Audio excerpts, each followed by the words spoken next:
What's the smallest hands for the most successful quarterback?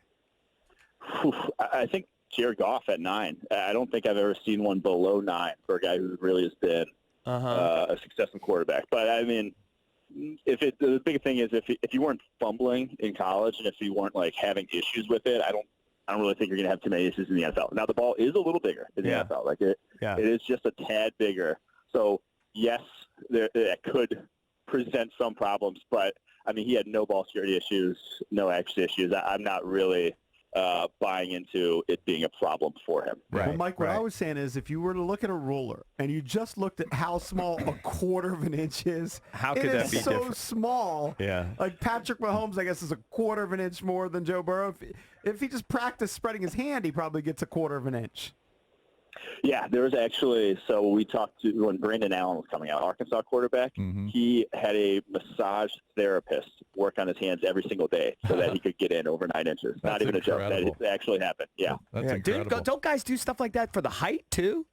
Probably. I haven't heard any stories about that, but I would not be surprised. Yeah. Yeah, we had heard stuff about Kyler Murray. Kyler Murray's hands were about 9.5, correct?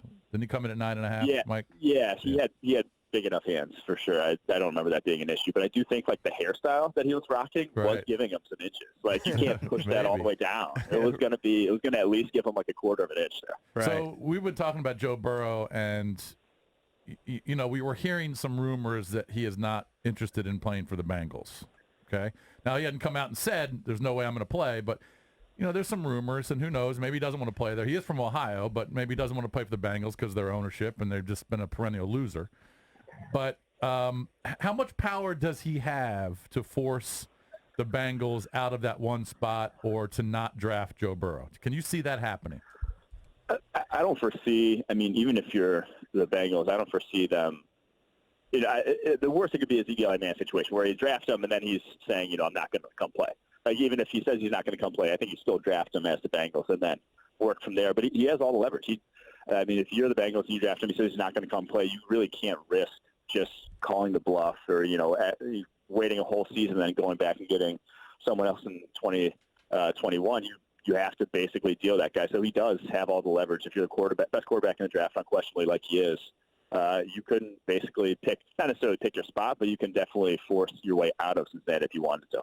Wow. But when you say he has all the leverage, I look at it as, is he really willing to sit out a year and get back in the draft?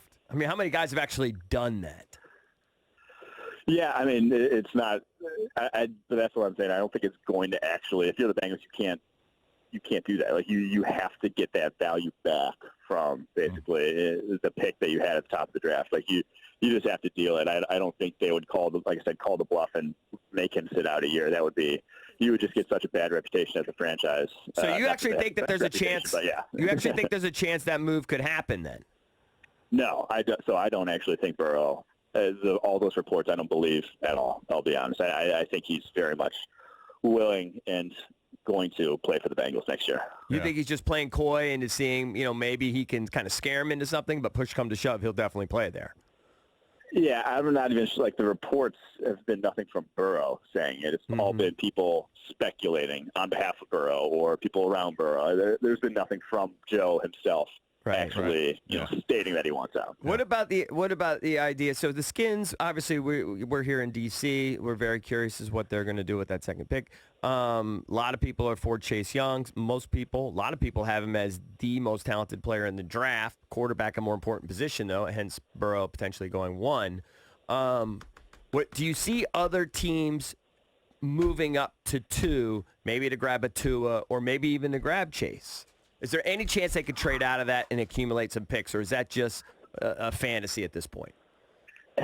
I could see it, but I don't. I think just the way the Redskins are, and in terms of how they drafted in the past, and where basically how good Chase Young is, I don't think it's going to happen. I think if you pass on Chase Young, just like optically, your fan base is going to have a hard time processing that. If you go see him be, a Hall of Famer for some other franchise, you're going to not going to be able to live that down the rest of your career as a GM or executive. So I do think that while there will be trades at certainly number 3, like teams are going to want to come up to get Herbert, one of these guys at the top of the draft, I don't think it's going to be at number 2. All right, so what about Tua? Kind of the unknown here is Tua, how he's going to look when he finally gets 100% healthy. What are you hearing on him now? Are you hearing good things, positive things? We heard that he was going to recover from the surgery 100%, but I guess you never know. I mean, he's 4 inches smaller than Burrow.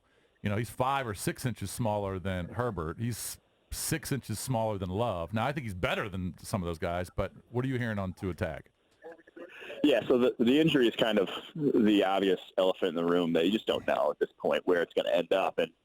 And even if it does, best case scenario, it still may have complications, into the summer, well down the line. But there's a very good chance, he does come back from it at least in the short term. So I think that's obviously, like I said, the elephant in the room. But as a prospect, to me, he's very close to Joe Burrow. Just because Joe Burrow, the light switch sort of flipped on for him when he was 23 in his redshirt senior season. He was not playing, necessarily great football before that. Tua Tagovailoa came in the second half of the national championship game as a freshman and played excellent football. And then as a sophomore played excellent football. We've never seen him play anything other than that. And yes, he may not have a big arm, may not have some of the best physical tools, the height, that sort of thing.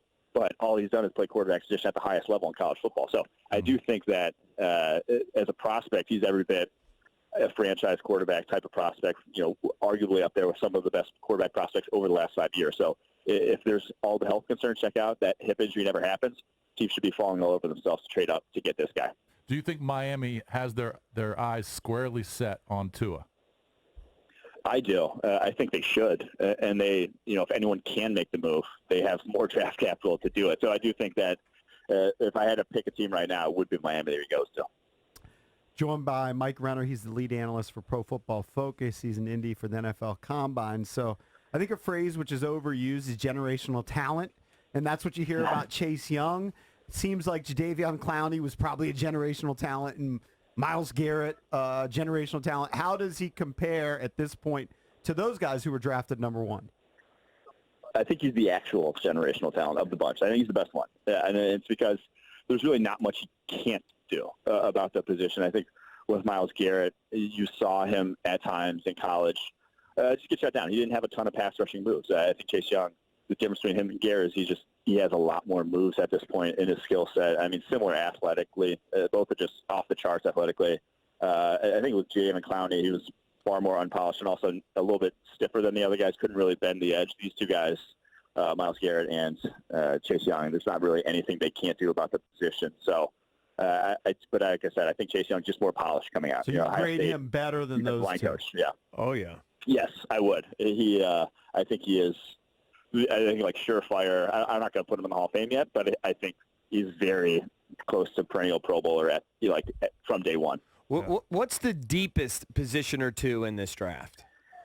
I think wide receiver. I mean, all the hype you've heard about it is all true. Like it is the most dominant, and I think we'll see it this week. And the reason why it's such a ridiculous class is the top guys are all freak athletes. Like there's going to be 4 or 5 guys who are running in the 4.3s here who put up 1,000 yards last year in college. Like, there are going to be top prospects who are also top physical athletes in this class. And so receivers super deep. I think cornerback's really deep as well. So those two positions. How many receivers do you think could go in the first round? It's tough because I thought last year was like an all right, like fairly good receiving class, and we only ended up seeing 2 go in the first round. But then obviously guys like A.J. Brown, DK Metcalf, Terry McLaurin were productive as rookies. So I think teams are almost going to learn from last year's mistakes in terms of passing on guys to wait and be like, we need a wide receiver. Let me go get one. So I think I could see 6 guys going round 1 this year, very similar to that 2014 class that had a bunch of talent. How many of the top guys at receiver, like the CeeDee Lambs of the world, Judy, Higgins, are all those guys at the Combine? Yeah, I think they're all going to test, too. I don't think there's anyone who's pulled out from this receiving core class yet. So it's going to be fun to watch. I mean, some of these guys, some of the numbers that are going to get put up, I'm pretty excited about. Yeah. Joined by Mike Renner, lead analyst for Pro Football Focus in Indianapolis for the NFL Combine. Which quarterback is going to be overdrafted by a round or two? If you had to pick a name or two, it's going to go way too early. I think it's Jordan Love out of Utah State. Like, there's talent. Like, and he has quarterback talent. He makes special throws down the football field. But the quarterback position is much more than just having an arm.